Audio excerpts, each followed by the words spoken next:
L'entrepreneuriat au cœur de la RDC, l'entrepreneuriat comme mode de vie, l'entrepreneuriat comme issue de ces cours. Madame, Messieurs, bonjour et bienvenue à ces nouveaux numéros de votre magazine Actu Business. Ces magazines qui vous parfument de l'actualité entrepreneuriale, managériale, mais aussi du business dans sa globalité.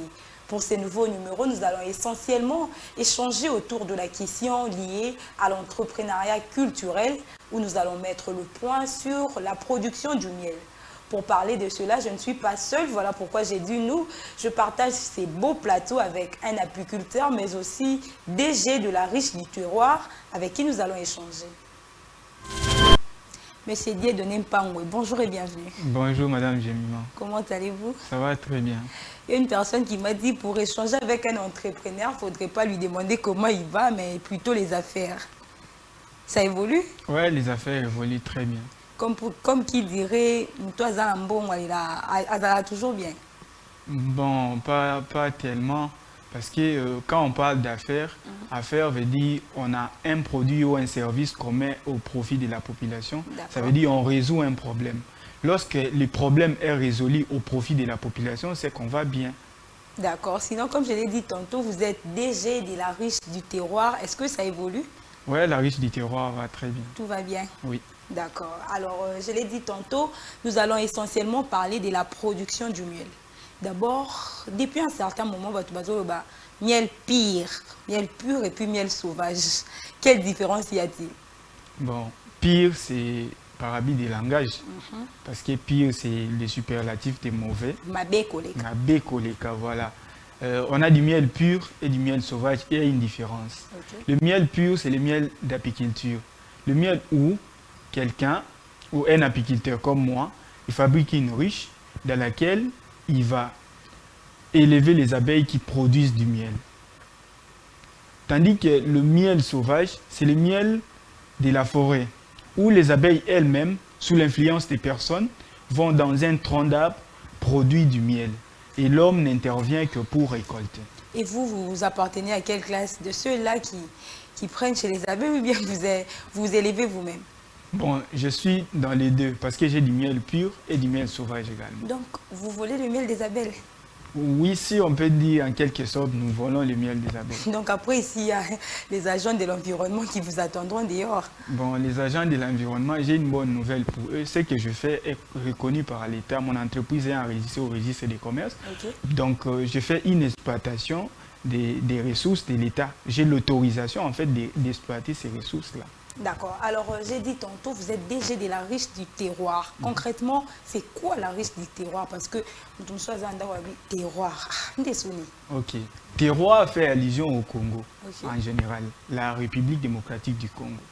Alors, la Riche du Terroir, ça veut dire, riche, c'est la maison d'abeilles, la maison où les abeilles viennent produire du miel. La Riche du Terroir, c'est comme pour dire la maison de miel du Congo. D'accord, donc, dans vos maisons, la Riche du Terroir, c'est comme pour dire une certaine terre, d'une culture quelconque, donc les terroirs congolais. Ok. D'accord. Alors, sinon, comment ça avance, ça évolue? Ça évolue très bien, comme vous pouvez bien le constater. D'accord. Comment vous faites pour, en fait, récolter ce miel-là? Parce que vous l'avez dit tantôt, soit vous avez une ruche où vous élevez les abeilles, soit vous allez dans la forêt. Et vous, personnellement, vous avez dit, vous êtes dans les deux côtés. Donc, expliquez-nous un peu comment ça se passe. Ok. Premièrement, pour le miel sauvage, qui est beaucoup plus connu à Kinshasa, le miel d'Équateur, qui est très connu et très répandu à Kinshasa, il a beaucoup de problèmes. Il a trois principaux problèmes selon les statistiques des CIFOR. Le premier problème, c'est le problème d'ajout. On ajoute tantôt du sucre, on ajoute de l'huile, tantôt on ajoute de l'eau. Alors, ensuite, il y a ces problèmes de conditionnement. Il y a les emballages usés dans lesquels on met du miel et qui sont vendus et étalés à des endroits insalubres. Voilà, qui peut entraîner qui peut entraîner plusieurs conséquences sanitaires. Néfastes à la santé. Ok, exactement. Alors, le troisième problème, et les derniers, c'est en fait un problème d'extraction. C'est là, en fait, aussi que nous intervenons. L'extraction, je fais allusion à la façon dont on extrait ce miel sauvage-là. on tue les abeilles. Voilà pourquoi dans le miel, vous remarquez les déchets d'abeilles ou les cadavres d'abeilles à l'intérieur. Et on ignore que l'extinction ou la mort d'une abeille peut entraîner l'extinction de tout un essai. Tout un essai, plutôt un essai, c'est une colonie d'abeilles. Alors une colonie d'abeilles, c'est des miels, des quantités, des tonnes de miel qu'elles peuvent produire. Donc le fait de tuer une abeille, c'est là occasionne un grand danger. Ça occasionne un grand danger parce que l'abeille fait partie des insectes le plus important de la nature. D'ailleurs, pour prouver ce que j'ai dit, l'ONU a consacré une journée mondiale de l'abeille, le 20 mai.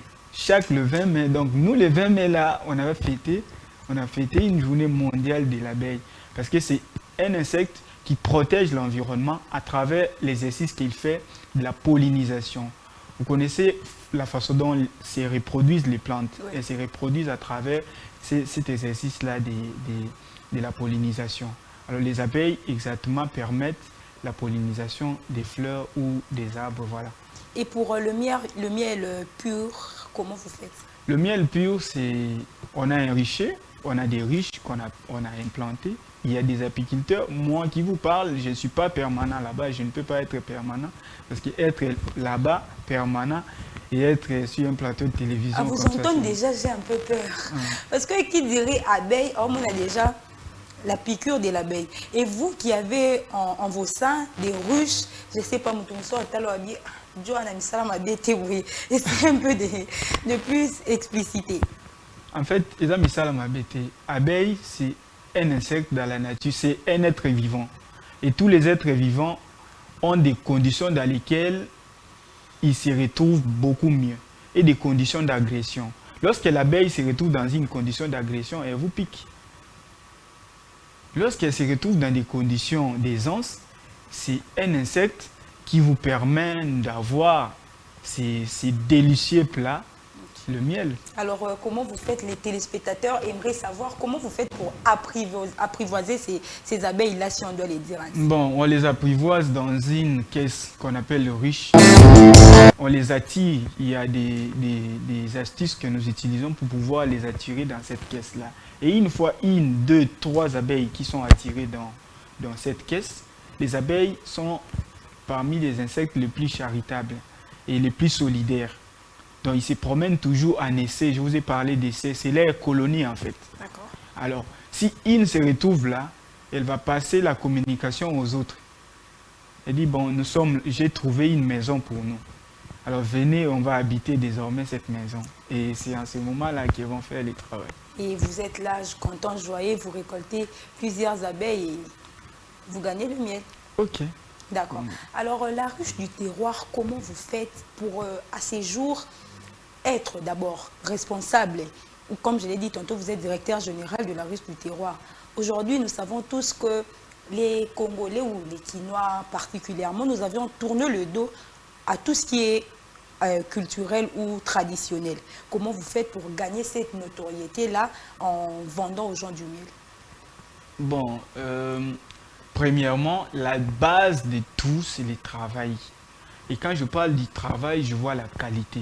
Il faut d'abord mettre de la qualité au travail que nous faisons avant d'aller partout. Imaginez si je vous vends un produit de bonne qualité. Vous serez la première personne à pouvoir vanter les produits de qualité que vous avez achetés chez moi à d'autres personnes ou à vos proches. Qu'est-ce qui vous distingue des autres miels ou d'autres miels que nous voyons dans le marché? Bon, il y a plusieurs stades de distinction. Notamment? Bon, le premier stade, c'est que nous avons d'abord une diversité d'origine. Vous avez du miel pur et du miel sauvage. Nous avons le miel sauvage qui nous vient de l'Équateur, des différents terroirs congolais. Équateur, le Maïndombe, de Goma et de partout, du Congo central également, du plateau de Bateke, ainsi de suite. Alors, cette diversité d'origine, c'est ce qui nous distingue également. Vous avez les autres qui ont soit du miel du Congo central, soit du miel de l'Équateur, du Maïndombe et ainsi de suite. Alors ensuite, nous avons une diversité des saveurs. Quand je parle de diversité des saveurs, je fais également allusion à une recette que nous avons mise en place dernièrement, c'était suite à Covid-19. Tout le monde cherchait à renforcer son système immunitaire. Tout le monde cherchait à préserver sa santé. Alors, à la riche du terroir... Et tantôt, on avait les Congo Bololo, tantôt, on avait les citronnelles et autres. Exactement. Alors, à la riche du terroir, nous avons aromatisé nos miels. Aromatiser, ça veut dire nous avons pris nos miels, nous les avons associés avec les épices naturelles qui sont déjà connues par le grand public. C'est un peu étonnant parce que qui voit épices, nous savons très bien que ça bandembi, tomate mbouma, imaginez les dégâts tomate mbouma na quatre miel. C'est quel genre d'arôme que vous utilisez? Premièrement, les mots c'est pas arôme mais c'est aromate. Et quand je vois ces aromates... Donc c'est quel genre des aromates que vous utilisez? Ok, nous utilisons les clous de girofle, les poivres noirs, la cannelle, l'hibiscus et puis les moringa.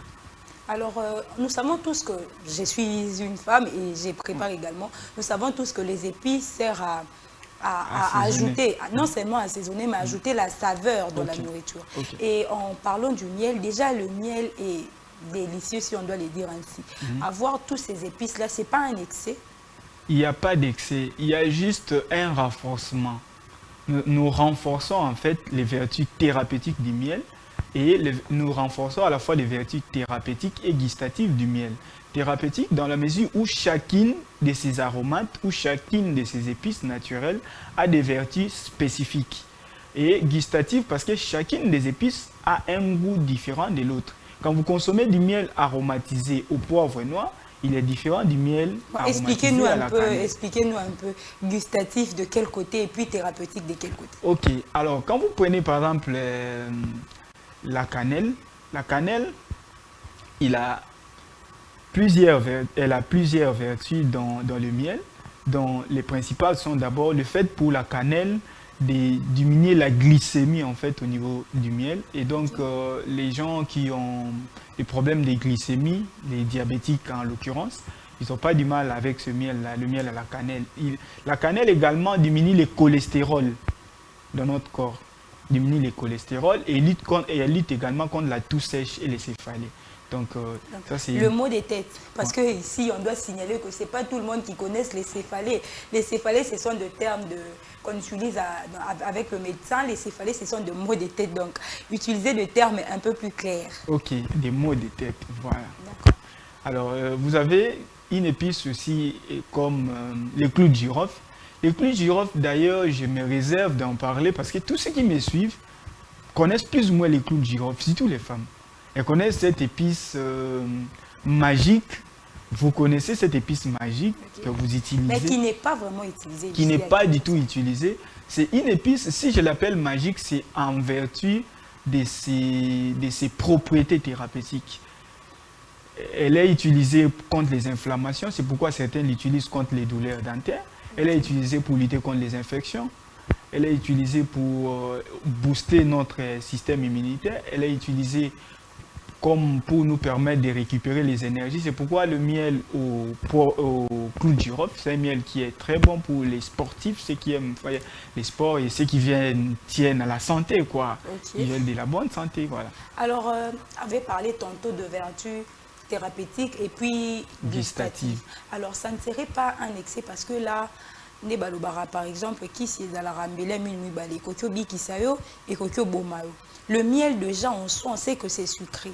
Et en partant de la comparaison, le sucre du miel, il aura vraiment ma capacité naturelle, mais déjà dosant. Maintenant, en mettant par exemple le cannelle pour doser pour les personnes avec des glycémies, comment? Je n'arrive pas vraiment à comprendre. Bon,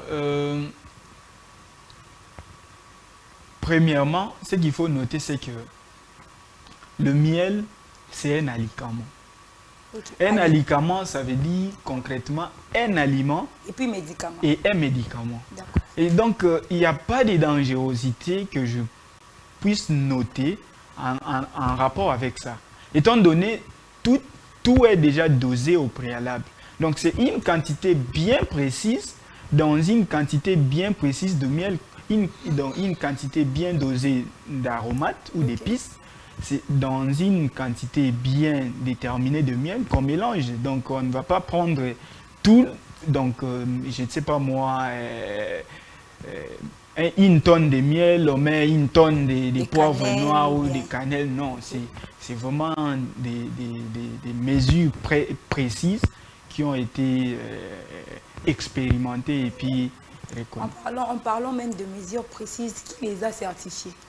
Bon, c'est une question à laquelle je répondrai par ceci.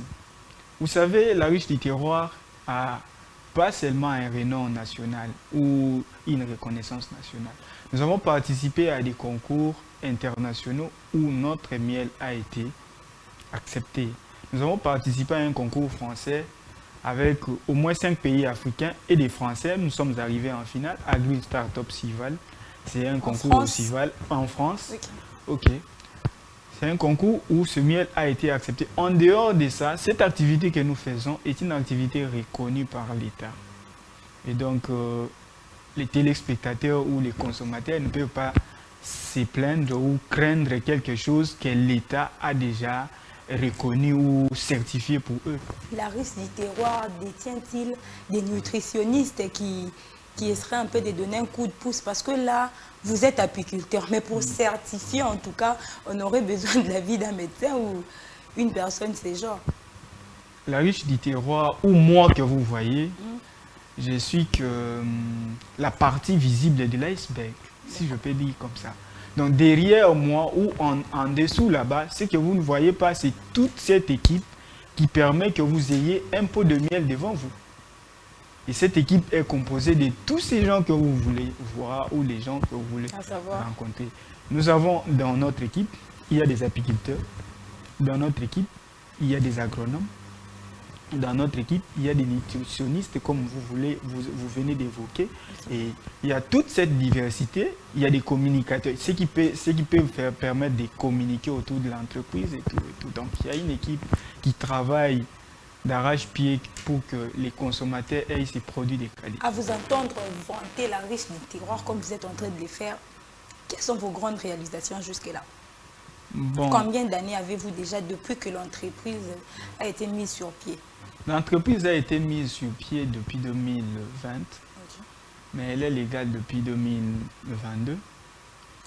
Nous l'avons légalisée en 2022 et nous avons participé à plusieurs concours qui nous ont propulsés et permis de pouvoir développer les produits au point qu'aujourd'hui où nous parlons, le produit est disponible dans certains points de vente. Si vous allez au niveau des Bilembo, vous connaissez Texaf, quand vous êtes sur le boulevard du 30 juin, en face des Chaubettes, à côté de l'ambassade de France. C'est vendu à l'intérieur? Ok, c'est vendu au niveau des Bilembo. Et quand vous allez au niveau des magasins, vous êtes sur l'avenue Bangal en face de la mosquée, il y a une alimentation, aliment de la RDC, le miel de la ruche du terroir est également disponible. À Kinmart, ici, on en trouve? Bon, à Kinmart, vous n'en trouvez pas encore, mais bientôt, ce sera au supermarché des Congolais parce que nous voulons promouvoir le Made in Congo et puis plaider pour une consommation congolaise. Alors, c'est pourquoi nos produits seront disponibles bientôt au supermarché Mabelikop. En parlant de ce miel qui est un produit naturel avec plusieurs vertus, qu'est-ce que ces miels représentent à ces jours, non seulement pour la RDC, mais pour vous personnellement qui êtes apiculteur? Ce miel représente l'espoir d'une santé saine et d'une consommation également saine, d'une préservation et d'une protection contre toutes ces bévies qui se font au niveau du marché informel. Vous voyez les gens qui ajoutent du sucre, de l'huile, de l'eau et toutes ces bêtises dans le miel. Ceux qui vendent dans des conditions qui ne permettent pas au miel, même à certains consommateurs, de se gêner d'acheter du miel au Congo étant donné tout ce qu'ils voient en fait. Alors, à ces jours, à vous entendre parler, on va dire que vous êtes inné en matière du miel ou bien vous l'avez apprise à l'université? Y a-t-il une personne qui vous a motivé à être apiculteur ou comment? Bon, C'est pas inné. Okay. Et d'où tirez-vous cette motivation? les gens qui me suivent maintenant, ils peuvent s'étonner. Pour certains, ils peuvent s'étonner, mais pour ceux qui me connaissent, ils savent que j'ai fait les sciences politiques à l'université de Kinshasa. Okay. Donc, un peu plus loin de ce que je fais actuellement. Alors, j'ai été choqué, personnellement. J'ai eu un incident qui m'a poussé et qui m'a énervé et donné le courage de faire ce que je fais. C'est que moi-même, je suis un consommateur du miel, un grand consommateur. Mais un jour, alors que je revenais de l'université, je surpris ma voisine, auprès de qui j'ai gardé la clé de ma maison. Je l'ai surprise en train de faire un mélange entre le sucre et le miel qu'elle allait vendre. Vous voyez ce que ça peut vous faire? Quelle déception! Quelle déception! Et quel danger pour la santé d'un diabétique, par exemple. Vous voyez. Donc vous les faites sur base de frustration. Ok, vous l'avez compris. C'est des frustrations personnelles et généralisées. Parce que c'est personnel, parce que moi j'ai rencontré ça, physiquement comme ça, à l'œil. C'est général parce que cette femme va vendre à tout le monde, à tous ceux qui veulent, mais qui ne savent pas ce qui s'est fait derrière.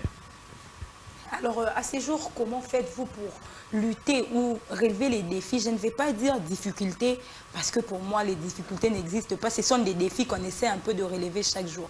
Face aux défis que vous rencontrez, comment faites-vous pour essayer un peu de mettre la barre un peu plus haute? Bon, pour le miel, par exemple, le miel sauvage, le miel d'apiculture, lui, n'a pas de problème. C'est nous-mêmes qui sommes dans la production du débit à la fin. Mais pour le miel sauvage, parce que les abeilles elles-mêmes produisent dans la forêt, nous formons les gens à produire dans le respect des normes. Par exemple, à ne pas utiliser le feu pour tuer les abeilles, qui sont des insectes qui produisent ces miels-là, mais plutôt à utiliser un enfumoir qui permet juste de faire ressortir une fumée qui chasse les abeilles. Et non les tuer, parce que les tuer consiste tout simplement à détruire non seulement le miel, mais aussi l'environnement, parce que vous savez que ces abeilles-là, ce sont elles qui sont à la base de la perpétuation des espèces végétales grâce à la pollinisation. Oui. Et ces abeilles peuvent vivre au moins combien de temps? Et puis, quelle quantité de miel peut produire une abeille, pardon. Vous voyez, vous avez déjà pris le miel dans une cuillère. Oui. Cette cuillère de miel que vous avez là coûte 12 abeilles. Ok. Donc cette quantité de miel que vous avez dans une cuillère a coûté la vie à 12 abeilles qui se sont battues pendant 9 mois pour le produire. Donc pendant 4 mois plutôt pour le produire. Après avoir produit le miel, l'abeille meurt directement? Pas nécessairement. Il y a des abeilles qui meurent même au cours de la production. Ce n'est pas pour rien qu'il y a une reine au sein de chaque ruche ou de chaque essai. Il y a une reine, la reine, son travail, c'est de pouvoir multiplier. Donc, pondre des œufs d'abeilles et continuer à reproduire les abeilles. Mais normalement, la durée de vie d'une abeille équivaut à combien de jours ou de mois? Bon, la durée de vie d'une abeille dépend généralement du contexte dans lequel l'abeille vit. Mais dans les conditions d'une ruche, la vie d'une abeille dépend de la durée de production qui peut aller parfois de 1 à 9 mois ou de 1 à 4 ou à 5 mois. Alors, à ces jours, vu que nous sommes en train de parler de l'entrepreneuriat culturel et vous êtes DG et entrepreneur, pensez-vous ou estimez-vous que l'État congolais vous accompagne assez dans l'exercice de votre métier ou bien dans cette pratique entrepreneuriale? Bon, si je pense, je ne peux pas penser. Premièrement, l'entrepreneur, c'est comme les Ivoiriens, ils aiment le dire. Quand vous échangez avec les Ivoiriens, ils vous disent ce sont des grouillères. Un entrepreneur, c'est un grouillère. Chez nous, on appelle quelqu'un qui se débrouille, en fait. Je perds un peu le terme. C'est quelqu'un qui n'a pas du tout besoin du soutien, en fait. Il doit se débrouiller, il doit se battre pour réussir. Il est seul. Ok. Mais l'État, maintenant, s'il nous facilite ou pas, bon, pour le moment, l'État s'est un peu réveillé. Vous voyez, avec les PRONADEC, les programmes nationaux pour les développements de l'entrepreneuriat congolais, bon, les concours des plans d'affaires, les COPA en cours, tout ça, l'État, la mise en place du guichet unique pour la légalisation des entreprises, l'État commence de plus en plus à mettre sur pied des mécanismes qui permettent de promouvoir ou de mettre en avant l'entrepreneuriat. Mais il y a encore du boulot à faire. Est-ce que vous avez à relever chaque jour les défis liés à l'administration existent? Il y a plusieurs défis à relever. Et si je dis l'État a encore beaucoup à faire, je vous parle d'un problème qui est très sérieux et tout entrepreneur qui me suit pour le moment sait de quoi je parle. C'est le problème lié à des intrants d'emballage. Vous savez, le produit, pour ceux qui transforment ou pour ceux qui produisent en général, les produits sont faits pour être transportés. Alors, pour transporter les produits vers un lieu quelconque, il faut les conditionner dans un emballage quelconque. Vous voyez les pots, il n'y a nulle part où on fabrique le pot que j'utilise pour conditionner le miel chez nous au Congo. Donc ça, c'est un vrai casse-tête que l'État doit résoudre pour les Congolais. Parce que si je prends le nombre de pots que nous achetons tous les entrepreneurs en Chine, vous voyez l'argent, combien d'argent qu'on prend au Congo pour amener aux Chinois. Et si ces pots étaient produits au Congo, on permet en fait à l'économie congolaise de s'étendre. Voilà. Est-ce qu'aujourd'hui l'État pourrait-il vous aider comme pour la concurrence déloyale par exemple en permettant ou en obligeant vos produits dans de supermarchés indo-pakistanais et autres? Bon, moi je crois... C'est une alternative? C'est une alternative que vous proposez, mais j'ai un point de vue opposé au vôtre. Pourquoi? Pourquoi? Parce que les supermarchés des Indo-Pakistanais, c'est pour les Indo-Pakistanais. Mais qui se trouvent ici en RDC? Qui se trouvent en RDC. Si nous voulons bien nous imposer dans les marchés, nous devons construire nos propres supermarchés. C'est pourquoi moi je soutiens à 100% l'initiative Mabele Cop. Un supermarché 100% congolais. Et c'est une chaîne, ils ont dit c'est une chaîne qui a commencé déjà à Huilery. C'est pour cette raison que mes produits, dès la semaine prochaine, seront disponibles au niveau du supermarché Mabele. Donc faisons nos propres supermarchés pour pouvoir faire le coût par rapport aux Indiens. Parce que vous n'allez pas obliger un Indien à vendre les produits congolais dans ces supermarchés où il a pris son argent, il a construit un supermarché et vous lui dites qu'il faut vendre les produits congolais. À qui on fait la concurrence déloyale. Donc les Congolais devraient plus concurrencier eux-mêmes en créant des supermarchés. Voilà, en créant des supermarchés et des produits qui sont supérieurs à ceux-là. Parce que le plus important, c'est de faire des produits. Vous savez, tout ce que vous consommez qui vient de l'étranger, vous n'avez jamais vu où on les produit. Mais le miel de la riche du terroir, vous pouvez vous faire la traçabilité de ces miels et vous dire je consomme du miel de très bonne qualité parce que c'est produit ici au Congo et je peux retracer le parcours de production ou la chaîne de production. Nous viendrons un jour faire un tour où la transformation même s'est faite.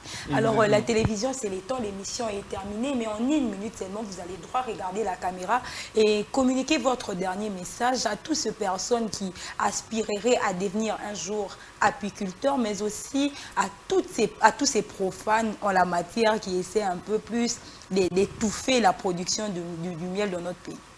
Bon. Il y a un seul message que je dois transmettre, mais il est peut-être subdivisé en quelques parties. La toute première partie, c'est que j'ai souvent l'habitude de citer un écrivain, c'est un Américain, George Samuel Clarkson. Ce monsieur, il dit « La richesse d'un État est la somme des richesses de chaque individu qui compose cet État. » Ce qui veut dire, si tous les Congolais sont riches, l'ensemble des richesses des Congolais fait du Congo le pays le plus riche du monde. Alors, la richesse s'acquiert à travers l'entrepreneuriat. Donc, j'appelle donc les jeunes à l'entrepreneuriat. Alors, pour entreprendre, il faut être en bonne santé. Et pour être en bonne santé, il faut consommer les produits de bonne qualité. Et quand on parle des produits de bonne qualité, le miel, c'est le produit qui accompagne toute la vie d'une personne. Que vous soyez sportif, que vous soyez gastronome, vous soyez cuisinier, vous soyez qui que vous soyez, vous avez besoin du miel pour votre santé. Et pour avoir du miel de bonne qualité, la référence, elle est unique, c'est la riche différence. Merci, Messieurs Dieudonné Mpangwe, d'avoir répondu présent à notre invitation. Je vous remercie, Madame Jemina. Merci. Fin de cette émission, Madame, Messieurs, vous étiez très nombreux à suivre un atout congolais au travers la description de la production même du miel. Merci à l'équipe technique de Congo Buzz Télévision pour la réalisation de cette émission. Avant de la boucler, j'ai saisi ces moments pour faire un clin d'œil spécial à Grace Nawej qui a fêté son anniversaire le 25 mai dernier, mais aussi à Dichan Moukaba qui a fêté son anniversaire le 26 mai dernier. Restez-nous fidèles. Quant à moi, je vous dis au revoir et retrouvons-nous très prochainement avec le même plaisir. Ciao.